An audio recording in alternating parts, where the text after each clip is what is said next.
मित्रांनो, नवीन वर्षाचं धुमधडक्यात स्वागत झालंय आणि या उत्साहाच्या वातावरणात मराठी मनोरंजन विश्वातून खूपच आनंदाची बातमी समोर आली आहे।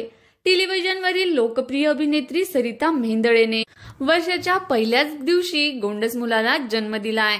1 जानेवारी 2024 रोजी त्यांच्या घरी नवीन पाहुण्यांचं आगमन झालं।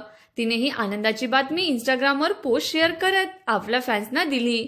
सरिताने इट्स अ बॉय लिहित एक फोटो शेअर केलाय आणि आपल्या घरी गोंडस मुलाचं आगमन झाल्याची बातमी दिली।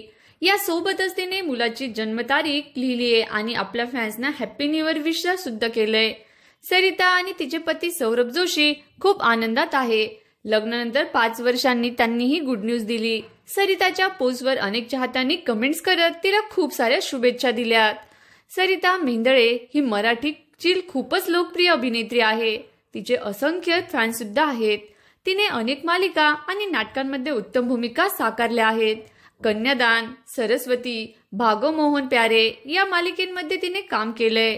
भागो मोहन प्यारे मालिकेतील तिची भूताची भूमिका प्रेक्षकांना खूपच आवडली होती। याशिवाय तिने अर्धसत्य या नाटकात अभिनेते अमोल कोल्हे यांच्यासोबतही काम केलं होतं। आपण सुद्धा अभिनेत्री सरिता मेहेंदळेला गोंडस बाळासाठी खूप खूप शुभेच्छा देऊया। धन्यवाद।